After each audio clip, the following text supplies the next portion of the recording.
13h-15h, Europe 1 Info.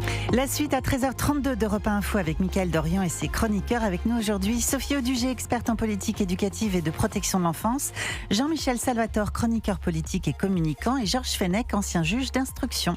On va parler d'Emmanuel Macron, si vous le voulez bien, qui est à Montluçon aujourd'hui. Il visite désormais une mine de lithium à Échassières avec des annonces à la clé sur de grands projets stratégiques. 150 projets sont dans le viseur du chef de l'État qui assume une méthode inspirée de Notre-Dame et des Jeux Olympiques. Aller plus vite pour produire en France, a dit le chef de l'État. On s'interroge quand même sur le timing en termes de communication. On dit aux Français qu'on n'a plus aucune marge de manœuvre, qu'on n'a plus d'argent, et d'un autre côté 150 grands projets dits stratégiques.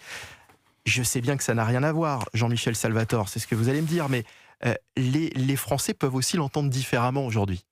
Non, mais c'est de la com. De la mauvaise com, alors. C'est de la très mauvaise com. 150, et pourquoi pas 200 et 300 ouais. Et pour faire ça, il faut changer la loi. Avec quelle majorité, quelle loi? Et puis surtout, quel argent? Parce qu'on compare avec Notre-Dame et les Jeux Olympiques. Mais Notre-Dame et les Jeux Olympiques, c'est vrai qu'on est allé très vite parce qu'on s'est affranchi de beaucoup de règles, mais c'était de l'argent privé. Notre-Dame a été rénovée parce que vous avez eu 800 millions ou 900 millions de dons, notamment des plus grandes entreprises françaises, qui ont permis de faire revivre Notre-Dame. Quand vous regardez les Jeux Olympiques, vous avez une partie très importante qui provient du privé. Mais ça veut dire quoi? Ça veut dire qu'on prend les Français pour des imbéciles en comparant des projets qui n'ont strictement rien à voir, qui sont incomparables? Là-dessus, oui. Là-dessus, oui, parce que franchement, il n'y a rien de comparable et il n'y a rien de duplicable. Non seulement il faudrait voter une loi et elle n'est pas là, il n'y a pas de majorité pour la voter, il n'y a pas de projet suffisamment abouti, parce que 150, il faudrait les trouver, les présenter, et puis il n'y a pas un fifrelin, il n'y a pas un rond. Donc c'est vraiment de la com. Alors on voit bien, Emmanuel Macron, il est en fin de course, il veut marquer son bilan, donc il fait des annonces, mais il ne se passera rien. Et il n'y aura pas un seul de ces 150 projets qui verra le jour. Georges Fenech, on part du postulat que quand on veut, on peut, et donc on peut pouvoir transposer les succès des Jeux Olympiques, les succès de Notre-Dame partout en France. D'abord, il faut comparer ce qui est comparable. Mais est-ce qu'on peut vraiment généraliser cette méthode? Et vous les connaissez, vous, ces projets? Moi, j'aimerais bien qu'on me dise de quoi il s'agit avant d'émettre un avis argumenté. Il peut y avoir de très bons projets, effectivement. D'abord, moi, je m'étonne que ces projets arrivent en toute fin de deuxième mandat. Tout à coup, il y a des projets là comme ça qui fleurissent. 150 projets. On ne sait pas ce que c'est. C'est la trace que veut laisser le chef de l'État? C'est quoi ces projets? Après, en fait, ce qu'il nous dit, c'est que nous sommes dans un pays qui a beaucoup trop de normes. Vous savez, on est vraiment le champion des normes. Hein. En Europe, on est les champions des normes. Ce qui est vrai. Et vous savez ce que ça coûte, les normes, hein. On l'évalue à peu près à 1% de croissance, hein, en moins, à cause des normes. Vous vous rendez compte? Et en plus, on a cette mauvaise habitude de, par rapport aux normes européennes, de surnormer, surtransposer. Surtransposition, c'est-à-dire qu'on en fait plus que l'Union européenne n'exige, voyez-vous.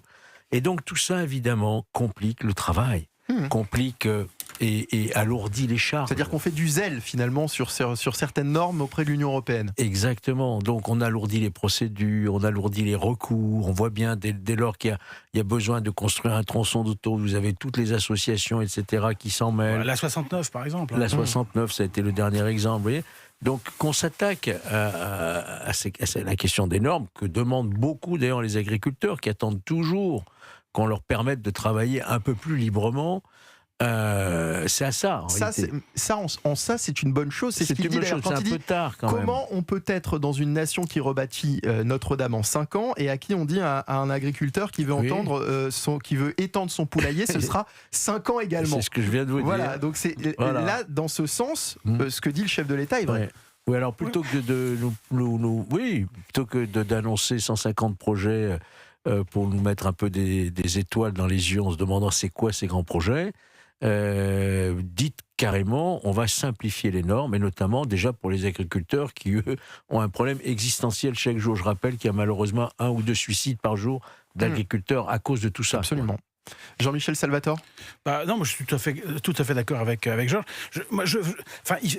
je vois pas le premier projet qu'il pourrait nous proposer. Et puis, je pense que, bon, sur le fond, c'est une bonne idée, mais c'est un projet qu'on entame quand on est élu président de la République et qu'on a 5 ans devant soi et peut-être 10 ans devant soi. Mais là, il a plus que 9 mois ou 10 mois. Donc, franchement, c'est nous prendre pour des imbéciles. Écoutez Philippe Chalmin, qui est historien, économiste, qui s'exprimait justement sur la future mine de lithium à Échassières dans l'Allier où se trouve actuellement le président de la République. Il était sur Europe 1 ce matin. Il se trouve qu'il y a ce projet, que effectivement les recours environnementaux peuvent le bloquer. C'est un projet assez complet dans la mesure où il y a d'une part la mine et puis il y a du traitement métallurgique parce qu'il faut pas oublier que vous extrayez un minerai, ensuite il faut le transformer, dans ce cas-là en carbonate et ça devrait se passer normalement à Montluçon, qui est une ville qui a été quand même un peu touchée par la crise industrielle, notamment dans ce cas dans l'industrie des pneumatiques. Ça va plutôt dans le bon sens, c'est une bonne nouvelle et Emmanuel Macron a raison de le souligner. Malheureusement, on n'a pas non plus des potentiels extraordinaires en termes miniers en France. Et en termes de moyens aussi. Philippe Chalmin, historien, économiste, donc ce matin sur Europe